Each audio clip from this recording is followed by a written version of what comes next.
Hello there, ladies and gentlemen, boys and girls, children of all ages. My name is DB333 and welcome back to Hearts of Iron 4, the New Order, Last Days of Europe. Now in the last video, I believe we're starting a little crisis coming up. I believe there's a American nuclear submarine, or it was a craft that crashed and was carrying a nuke. So we're gonna fix that up and find that, and I'm sure nothing bad will come from that. I don't know why you'd say that. Trying to figure out what we're gonna do next. I mean, of course, we could go ahead, work on the Luftwaffe, work on improving that. I mean, more army professionalism is always nice, actually. But I'm thinking we might want to go ahead and no, we'll go and do it actually real quick. Eyes of the Horizon.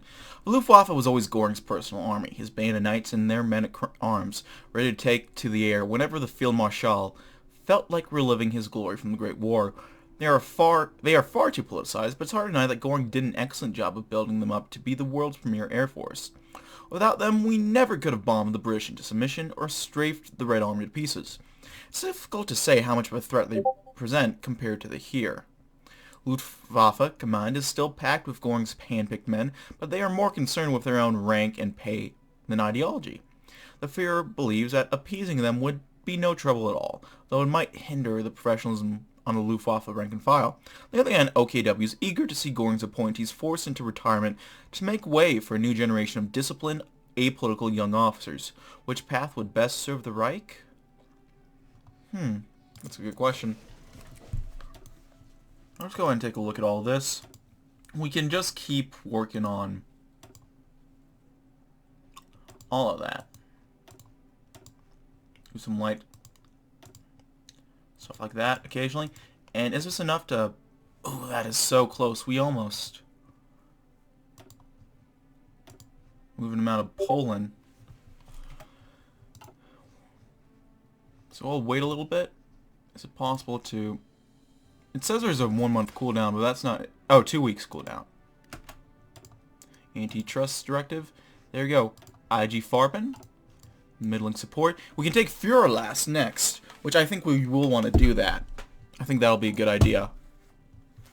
I'm not going to put my headset on because I don't want to mess up my hair. Free civvy factories. Let's go ahead. Ooh. After a sense of tense back-channel discussions between American officials and representatives of our government, we have reached a settlement. The American government has agreed to allow our flotilla to enter the Norwegian Sea and salvage their B-52 nuclear weapon, provided that we leave any surviving crew alone. This is a massive coup for us, providing new insight into American avionics and nuclear weapons technology. Our aircraft and vessels are already approaching the likely wreck site. Within the next several days, the Reich will have triumphed in the standoff without a shot fired. Magnificent news. Damn. You like to see it. You do. So we've gotten slavery out of all of our western holdings, actually. Or, no, our eastern holdings. It's actually pretty nice.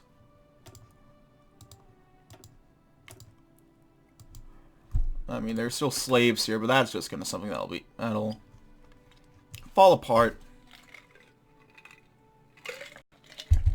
and change in time. So we have 4 more states to grind down. Soon enough, I think it's gonna get to the point where it's only 3. And granted, these last couple are gonna be a bit of a pain to work through, but we just gotta keep at it. Soon enough, slavery will be gone. Luftwaffe was once one of the main protagonists in the war that saw the Reich triumphant, from the Battle of England to the scouring of the Soviet Union. Messerschmitts, Stukas, Heinkels, and many, many more became the bane of those foolish enough to oppose the Axis. Even with everything that happened after the end of the war, Luftwaffe remains the proudest of the armed forces of the Reich. This knowledge, however, is of little comfort. The German Air Force was the personal playground of Hermann Göring, the man responsible for the current decadence of the Reich. A large number of officers who owe their ranks to him, despite his defeat. his political clout is still present. It will take time and effort to remove it before any real reform can be passed without mass desertions or worse. Gorn's influence, however, wasn't limited to the officers, but it covered even the doctrinal aspects of air combat. As of now, our air fleet is heavily unbalanced towards long-range bombers, the result of a decades-long bombing campaign over Russia and Western Africa. And even worse, due to the gargantuan cost of running such a meaningless operation, there wasn't enough funds to develop new airframes to keep up with the new discoveries. As a result of this, the Luftwaffe is extremely outdated, both doctrines and equipment. Despite its large numbers, it will most likely perform with abysmal results against any modern air force of the world. Mein Gott, what did Hermann do to the Luftwaffe? But let's get working on Vorlass. They thought themselves invincible, unstoppable, above the rule of law and the nation's justice. They were wrong. IG Farben's on its knees, brought low by decisive action the might of the German government. With Hitler gone and the reactionaries disempowered, they can no longer hide behind the skirts of the military-industrial complex. Let this be a testament to our resolve in pursuit of a more righteous world. It's time to strike the killing blow. Abs and his council of rats are scrambling to consolidate what little they have in the Reich. This cannot be allowed to happen. Herr Speer is a dictator with unquestioned authority, and it's past time he exercised it. Thankfully, he is entirely on board with the idea of bringing down the hammer in as dramatic a fashion as possible. What better method than to order the immediate and indefinite arrest of Hermann Josef Abs on charges of high treason? Let's see the bastard charm his way out of this one. I like it.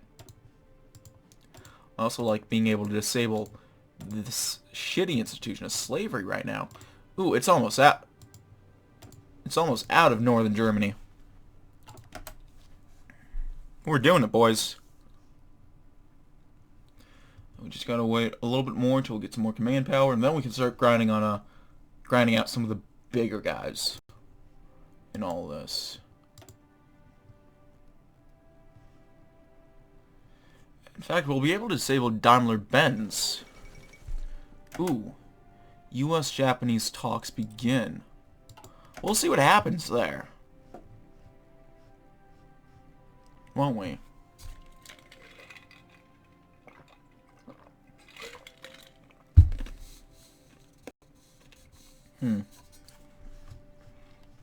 Can the Yanks and the Japanese agree on Japan?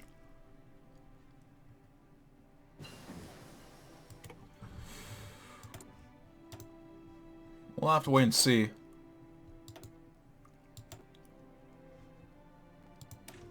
Let's get some better jets. Tying of whole roleplay aspect right now.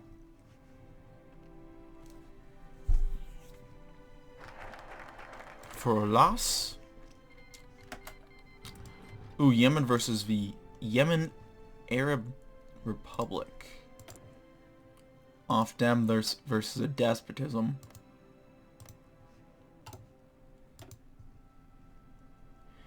Ooh, and we can get working on our industry stuff, actually, right now. And finish up Made in Germany. Do we want to do that? I think we kind of want to do that. I've done it. For the first time in nearly 30 years, Germany's economy is free. The cartels are dismantled, their executives on the run, their wealth in our hands. Not quite, but you get the idea. Once again, the entrepreneurs can innovate or start up a business without being coerced into selling out. The working man can earn decent wages in a healthy work environment. And most importantly of all, the slaves will suffer and die no longer at the whims of cruel overseers and soulless men in suits. The only issue that remains is that of corporate assets acquired by the state. Our continued ownership will only lower their profitability and potential. We should sell them off to the Mittelstand on the cheap and be rid of them as soon as possible so they don't continue sponging up our money. Hopefully this initiative, let's call it Volkssatin, that's nice and patriotic, will have the Mittelstand putting them to better use than their old owners. Wunderbar. Let's do it.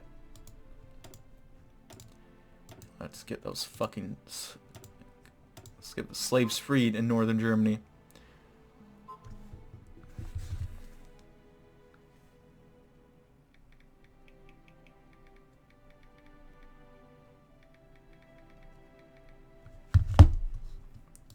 I'm getting a I might be getting coffee delivered right now. Ooh, damn. Yep, I'm about to get coffee delivered to me, boys. This is awesome. I gotta check my Snapchat. This is a little...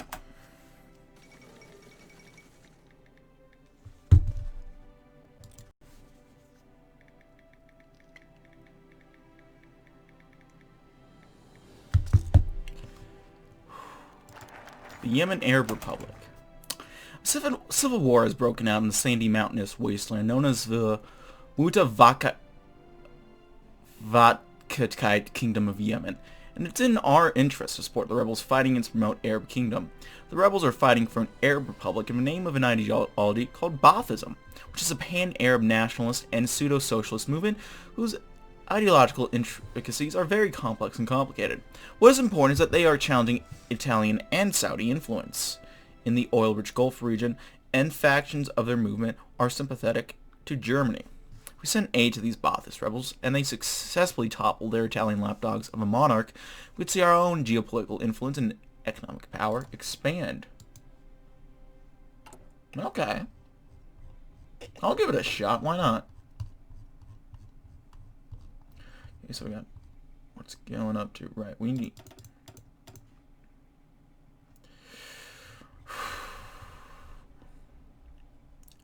We'll authorize... We'll give some technical support, and we will go at... Ooh. That's going to give up our command power, though.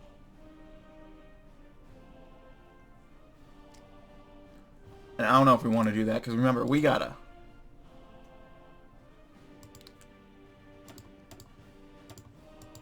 We gotta fight against the slave cartels at home, first and foremost.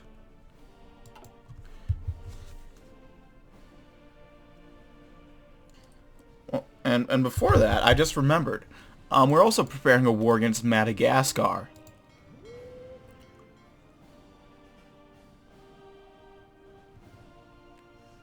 At least we're supposed to be.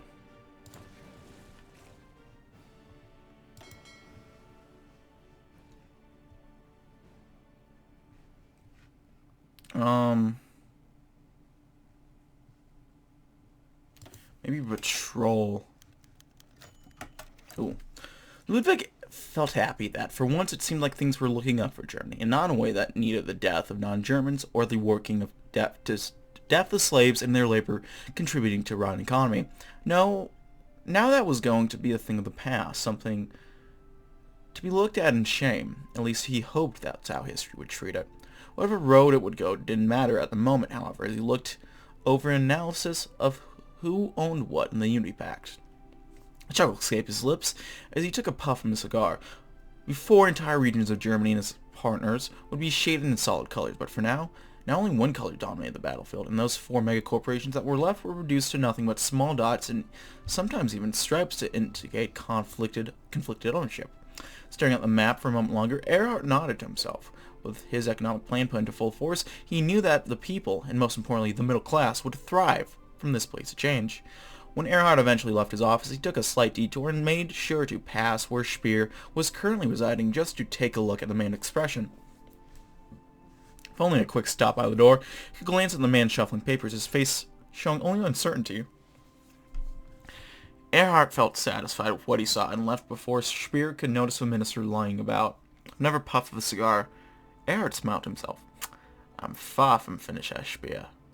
Far from over. There we go.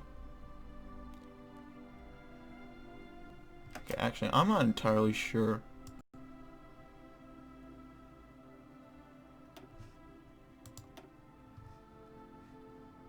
Let me go back to the army.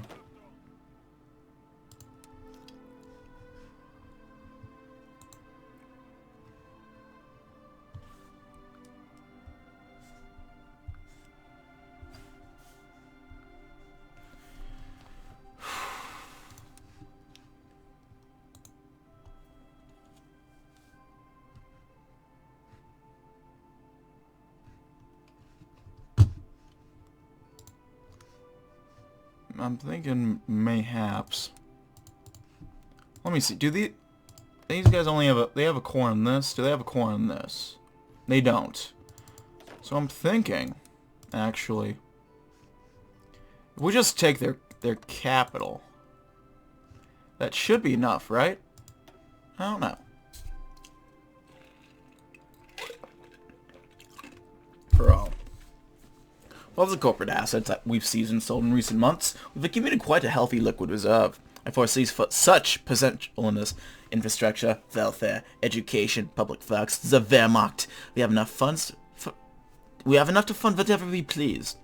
So last time we received such an influx of capital was during the days of our economy, when Zahir looted and pillaged like a pack of barbarians. And we all know where that led us. With that in mind, I believe we have the perfect thing to invest in, the Zollverein. Our member states are still painfully under-industrialized, impoverished, and backwards. As the leader of the customs union and the foremost economy of Europe, it's our responsibility to offer direct economic aid. There's a certain justice in using the ill-gotten gains of slavery to heal the nation, and it's from whence those unfortunate souls were sought on. Perhaps in time this will soothe the wounds of all. Well, money can't buy happiness, but it can buy the means, after all. Oh, that's what I'm talking about.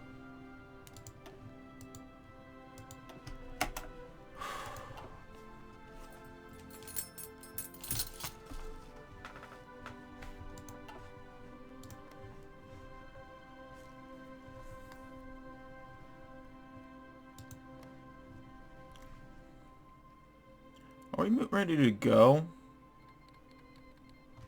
Oman versus the Imamate of Oman.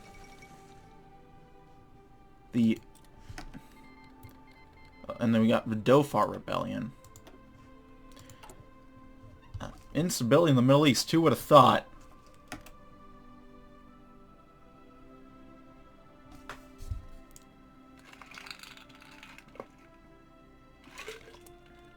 Huh.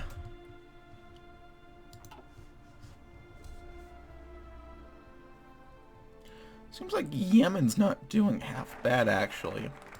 Well, the Arab Republic. Well, both actually. They're not making many gains or losses. I knew they'd succeed. Only a cynic of one who does not understand economics would ever have objected to the measure undertaken by my ministry, and objections thereof from the party full of small-minded men, and from the cartels bloated with the blood-soaked profits of slavery. Now they are silent. Germany rises, a great Lazarus shaking off the ashes of the pyre it was consigned to its own foolish leaders. The shackles of slavery lie shattered not by senseless violence of revolution, but by the precisely aimed hammer of economics, backed by Christian virtues and that old German spirit. Made in Germany is no longer a mark of shame, but one of quality. Quality that comes from free labor, fairly paid for. Quality that will become the new standard for Europe. Such are the fruits of freedom, of sound economic policy, and of European friendship. May it be so forevermore.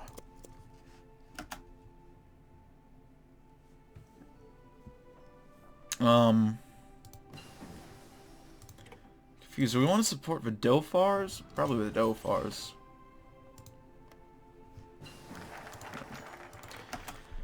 It had been a while since Erhart went and purchased a vehicle. Not since sometime in the 50s did he decide to invest money in such a thing, but now I could do it, knowing he wouldn't have to...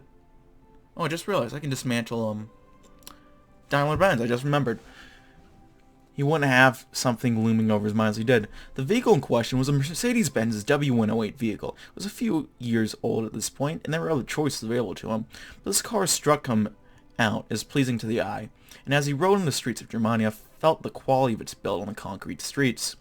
These cars weren't built with trembling slave hands. Instead, the design was constructed by a healthy paid German, one who specifically studied and prepared for that sort of job. Not only that, the car he had bought didn't come from some far-reaching company that employed millions upon millions of slaves. Instead, it was by a factory that sold off to a middle-class family at the behest of a government. And to really drive the point home, Erhard made sure that anything built by German hands alone would be specifically marked as being such. If his plan blossomed fully, that would mean that eventually that label would apply to every German product. Stepping out of the car in the parking lot, Erhard looked over the vehicle once again. This could be sold abroad, even. Fall into the hands of an American family that could appreciate German technically repurposed for more benevolent means. He was almost certain that Speer would look at him with a worried expression if he said that out loud, but at least he would consider the proposal of exporting German goods to just beyond the Unity Pact.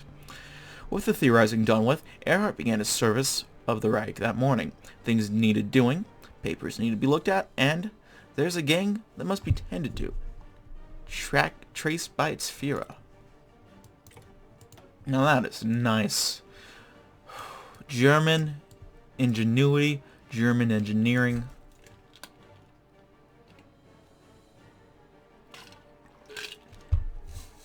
It's wunderbar. Trying to decide.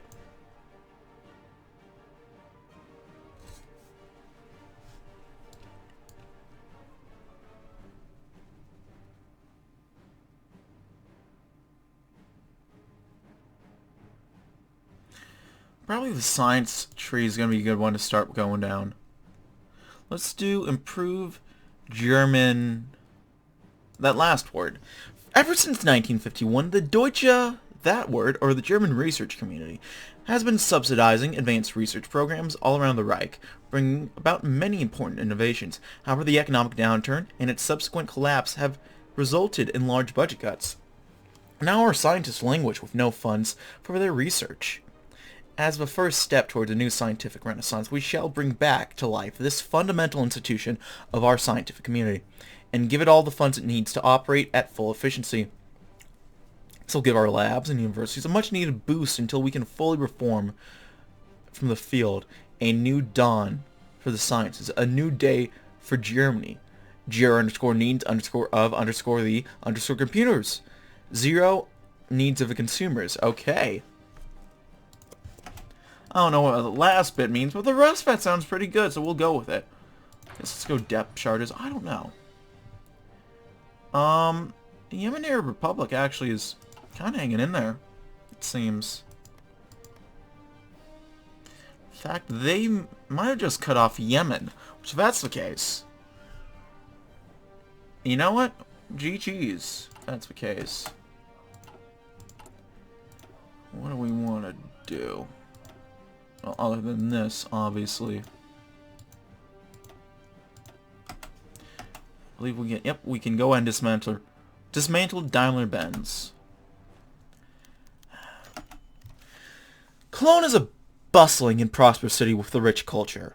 If your definition of rich culture was one not torn down by the Nazi Party. Make for a pleasant vacation, but that's not what Wessel was here for.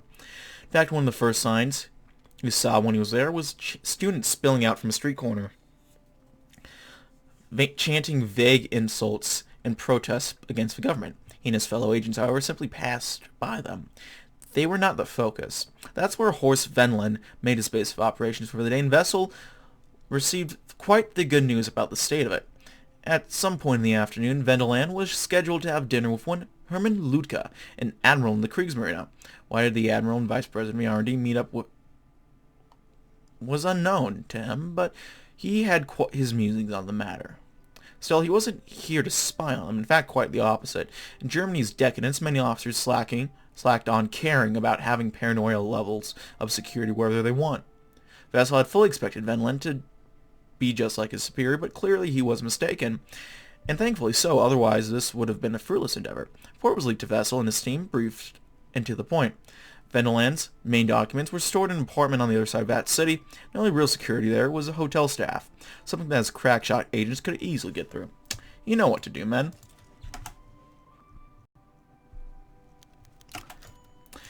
This is impossible! There must be another way! Everyone in the Reichswirtschaft Ministerium could hear the loud voice coming from Reich Minister Ludwig Erhart's office, and everyone knew who it belonged to. Friedrich Flick was a powerful man, and very much used to meeting with important ministerial officers to ensure his many companies would get what they wanted, be it a tender, a tax discount, or an exclusive deal on a conquered region's manpower. There will be no other way, and I did not call you here to negotiate. Daimler-Benz shall be dismantled, and its members' companies restored as independent actors in a free market. Erhardt's voice was calm but final.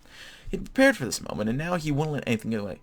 Reich Minister, I'm sure that there's another way.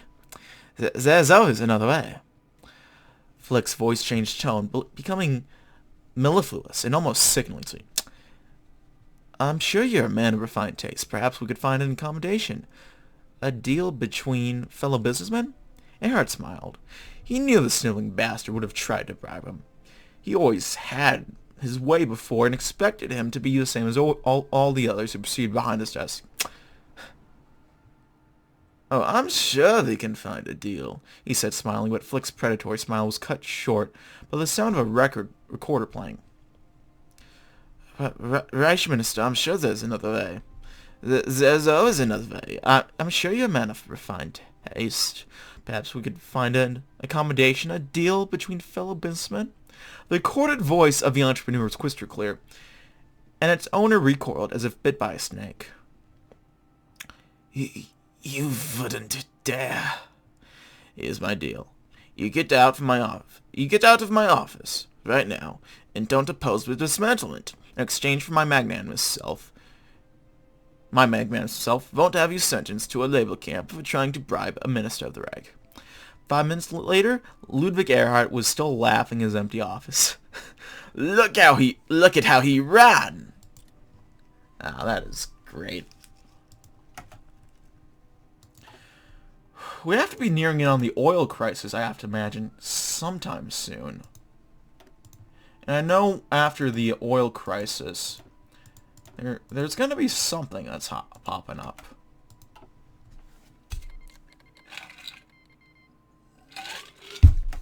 Okay, no longer get effects from civilian.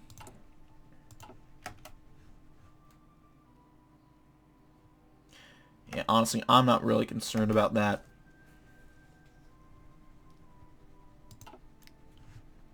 I think we're fine with how it is. What's Uganda up to? They have a monarchy. They struck gold. Not only did they arrive just in time, as Venlin seemingly exited the hotel only an hour prior, but the security in the hotel was particularly lax. So lax, in fact, one of Vessel's agents managed to sneak straight into the entrance. With short radio telecommunications at hand, the agent was slowly guided to the room Venlin had made himself comfortable in, and after dodging another guard and spending about 10 seconds picking and locked his room, he was in. The agent quickly found out that something was a bit off. A large black object was hidden in the corner of the room, draped in clothing and backed behind a chair, but anything above a passive glance could tell that it didn't belong there. Remembering how the clothes were originally placed, the agent took them off and uncovered a safe. After rolling this information, some surprise was felt from Vessel's side, but it quickly faded as he considered his options. There were two, each with pros and cons. First was simply to bug the system.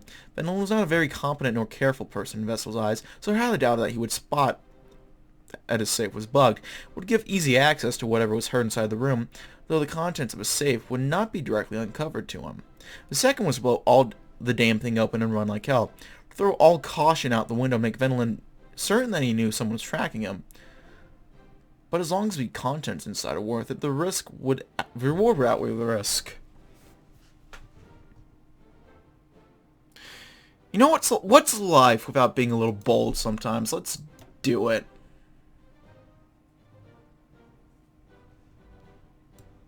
I think I hear my coffee coming.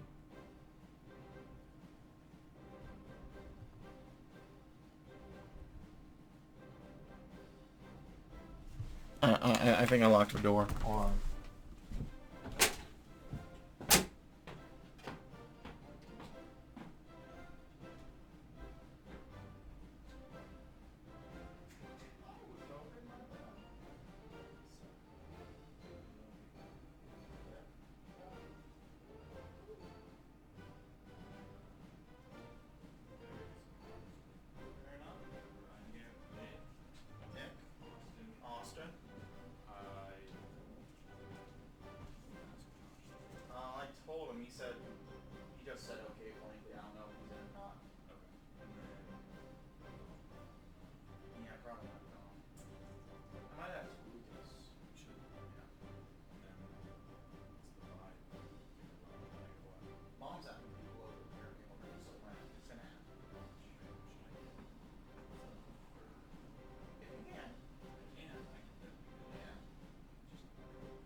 Sorry about that. I had to get coffee. Got me my my Venti vanilla bean cream frappuccino. My buddy got a job at Starbucks. No, so, and I was joking around like, hey man, where's my coffee? He's like, I'll get you something. What do you want? I'm like, I'll take a vanilla bean frap, and he got me it. The absolute fucking legend. He got me my coffee. Go ahead and check out his Twitch, by the way, twitch.tv/feartheflare, and just tell him thanks for the coffee. You know what? If you're watching this video right now at this point, go ahead and type in the comments, hey Flare, thanks for the coffee. Evan, thanks for the coffee, man. What do we want to do next? That's a question.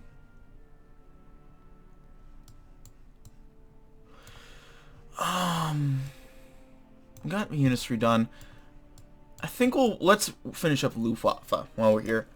Luftwaffe is a corrupt and self-serving institution far removed from the respectable and valiant Air Force found in the wake of the Great War.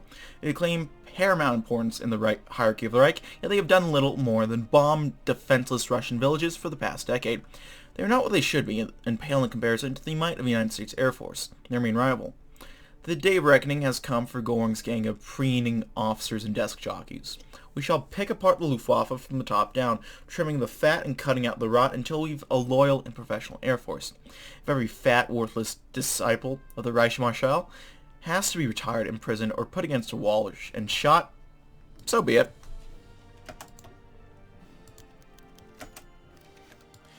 Ooh. The explosion that rocked the room and was heard throughout the whole building sent the skeleton security team into overdrive. But miraculously enough, the agent of the job managed to slip by and escape with the contents of a safe. By that night, they were laid down in front of a table, Vessel himself looking over what was stolen from Wetland. He only wished that belonging to their cover, literally in fact, would have been fuck. Papers and files, cases and documents, all things Vessel handled gently, but all things that served no purpose to him then. There are about other things not related to the Bureau of Vessel, or Antifa, or the student protests. Frustration that was present in his mind only grew throughout the night, till about half an hour of searching, there was nothing. Except the one thing yet to be researched, there was an undeveloped roll of film waiting to be explored. With only one avenue left, Vessel pursued it with intent to find out if the whole operation wasn't just a waste of time. Perhaps there is a silver lining in all of this. Man.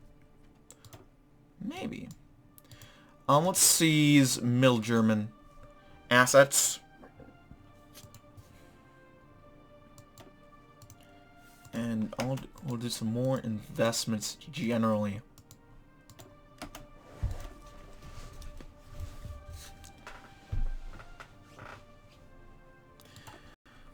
We're still waiting for the slaves to fall apart, but there's only so much for that. Let's go ahead and do the, we've uncovered what Himmler and his agents have been working on, at least on a surface level. They spread their forces far and wide, particularly concentrated in areas where there may be flashpoint tensions or outright rebellions in war. Whatever they're doing, we can assume that they're there to cause chaos. Elsewhere in the Black State itself, we now know that the populace is in a dismal state of living conditions. Now I must dig the knife in and see just how much blood this monster continues to draw. Let's do it.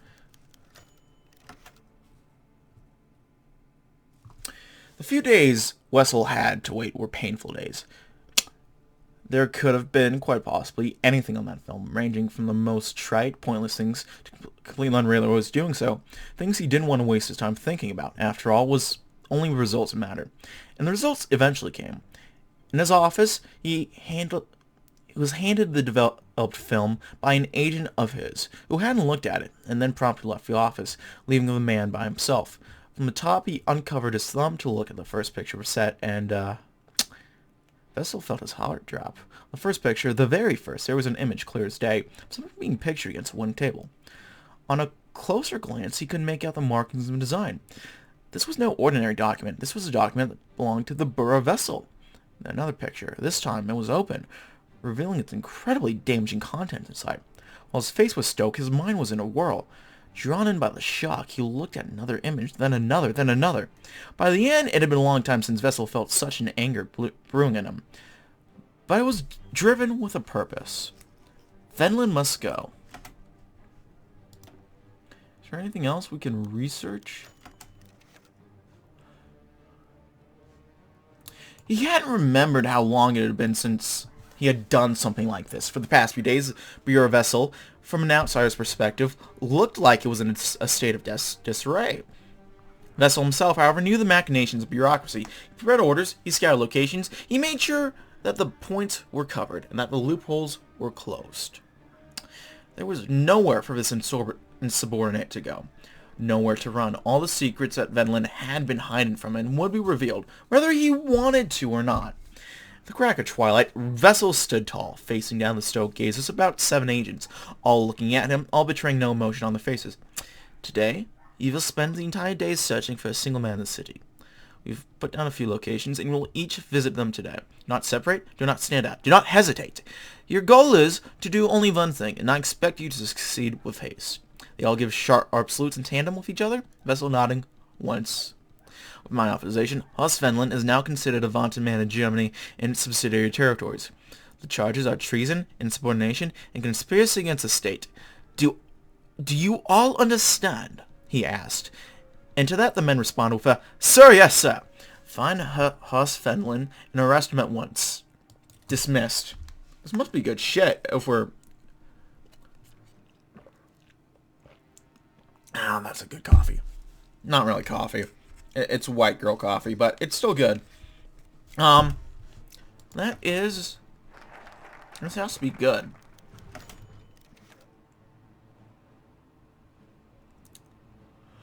The sight of Vessel standing in front of Venlin's cell gave him endless shivers. He was not appreciative of a man's cold, empty, fury-filled stare. Not at all. When he eventually spoke, Venlin almost jumped out of his skin. "Do not waste my time, Horst!" Vessel almost snarled. "I want you to answer a few simple questions to me." Venlin backed away, his face already paling. No, wait, what do you mean by simple questions? He asked back, and Vessel merely stared at him further. "What reason did you have for taking pictures of top-secret documents belonging to the Bureau Vessel?" His was a voice of stone, betraying nothing but those familiar with it could make out the invisible intricacies. The pure sense of anger. Venlin only managed to stutter a few meaningless words before Vessel cut him off sharply. "Full sentences. Scattered words do not answer my question." I can't tell you. If I did, I wouldn't." Vessel's loudly sighed. "Next question." His eyes narrowed even further. "How did you manage to take these pictures? You are under the direct oversight of Reinhard Gellen." Someone was implicated in this words, and Venlin's eyes widened. "No, don't ask me that! Don't ask me that!" he asked, and Vessel's posture refused to change as he spoke. "Who are your associates, Venlin? If you can't answer that, I'll have to pass you on to my other agents." He backed up beyond a wall and kept his hands tight on the uncomfortable bed below him. Tremors ran down his limbs, and he couldn't help but stop the incessant shaking of his head, telling him to look away. "God, no. Please, I can't. I don't." He trailed off, and Vessel raised an eyebrow. Would he finally speak? He was almost about to feel some relief when Venlin suddenly shut his eyes and made a strange noise akin to a grunt and a gasp. His head rolled back. When Vessel saw this, his stance broke, and he muttered the slightest "No," before shouting an order for his agents to come over. By the time they pulled him out of his cell, he was already dead, and Vessel's worst thoughts came to life. Fuck! Damn it.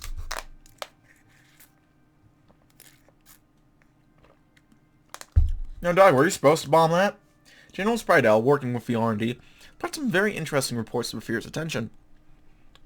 Reports that, quite contrary to previous ones, do not paint the Luftwaffe's bomber command in a positive light. For years, they flew missions over Russia, bombing over anything resembling a city, factory, military base.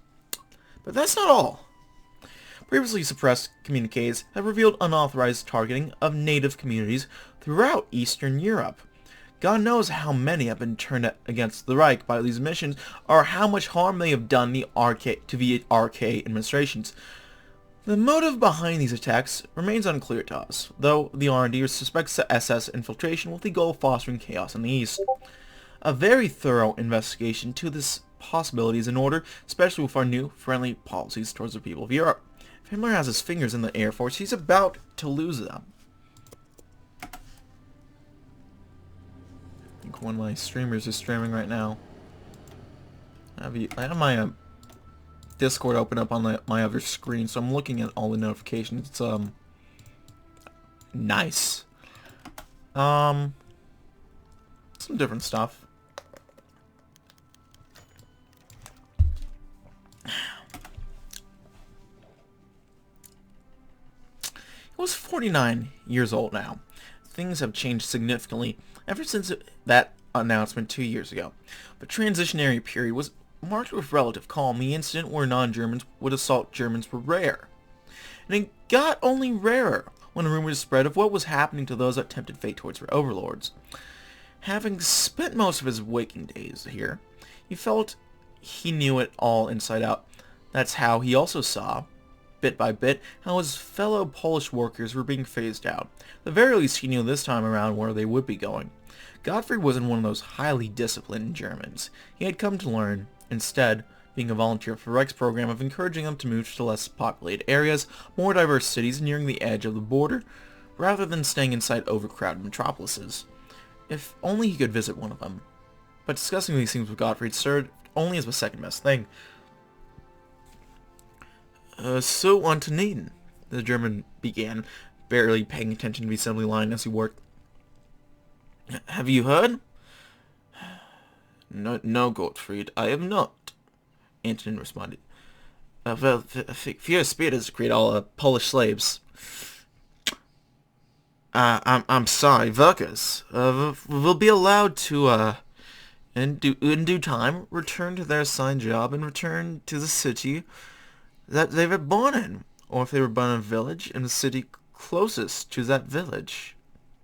Antonin almost couldn't believe the words he was saying, causing him to fumble with the car part in his hands for a moment, threatening the gaze of a nearby overseer before he readjusted and continued. I'm sorry, Gottfried, but I do not believe your government is so kind to do that. There's always something in it for them, he said, bitterness pouring in. Well, I suppose that is true. But think about it. What does that mean for the future? Perhaps more liberties would be afforded to you at home. The thought of such a thing made Antonin chuckle. Sure, Gottfried. When they eventually kick me, a man nearing 50, out of the factory, what will they make of me when I return to a city I don't belong in? As a man well past the point of usefulness, he asked.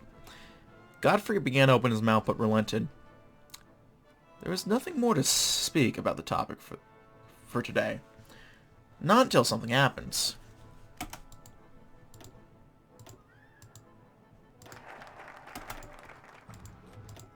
There goes with 69. Feels bad, man. And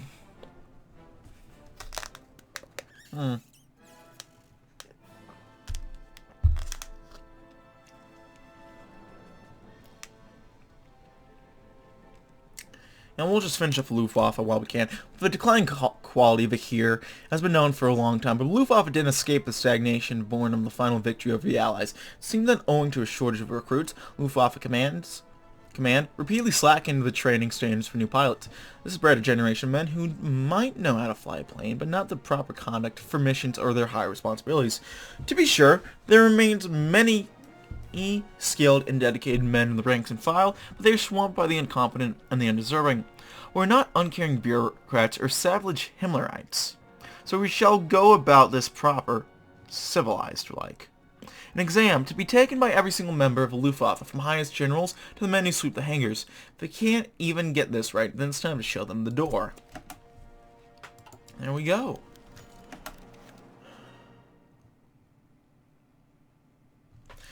Gellin could almost make out an emotion in Vessel's face when he's nigh stammered the pictures onto his desk.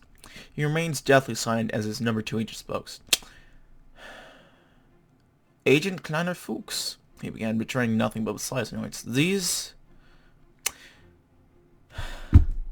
He pointed fingers at the pictures in front of Galen. They were damaging, to say the least. Proof that Venlin had taken pictures of top-secret info that only Vessel's agency would have access to. What are these, sir? How did the Vice President of the R&D get these images? Not only that, he committed suicide via a cyanide pill when he questioned about it. Galen, after a short period of silence that only served to further annoy Vessel, sighed. Agent Verflitz Ketchen. He began pushing the pictures toward him slyly. These questions shouldn't concern you. They should concern me, he said, voice tightening slightly. I know the trigger for a suicide. Then he asked him about who these pictures were for, correct? At that, Vessel's breathing became just a bit heavier. Are you looking for something, Agent? A sort of conspiracy? Perhaps? Sir, Vessel returned, staring with an attempt to scan Galen's emotions. They are not pleasant. I'm not making any claims. I just want to find out why Venlin took these pictures, and why he committed suicide. If I can get the help of the R&D... Galen shook his head. No, Agent, you misunderstand. I never requested that such a thing being... like this being your portfolio, and I gave you your own agency. Galen's frown turned into a light smile, and Vessel felt like he wanted to grab onto something. This is not your problem to deal with. It is mine. I suggest downscaling your ideas of what you should do and realizing what you should not do. You could see the emotion begin to rise in Vessel's eyes, and that was a call. Leave it to me, Agent. As you say, Kleiner. Well,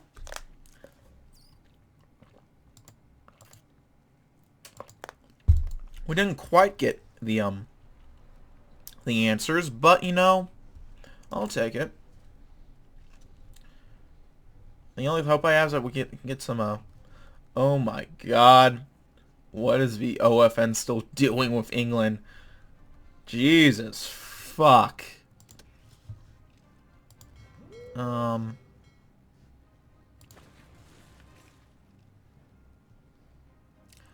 Let's go for Guinea.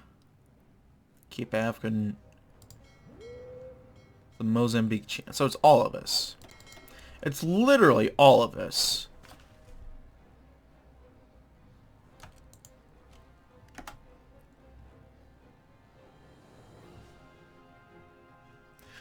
Alright, well.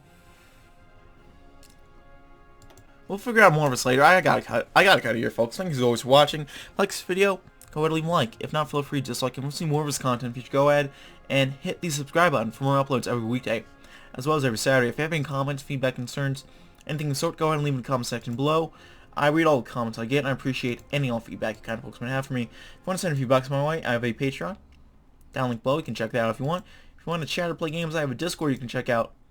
And if you want to watch me do this sort of stuff live, I have a Twitch. All of that will be down the link below. Thank you as always for watching, ladies and gentlemen, and I will go ahead and see you guys next time. Bye.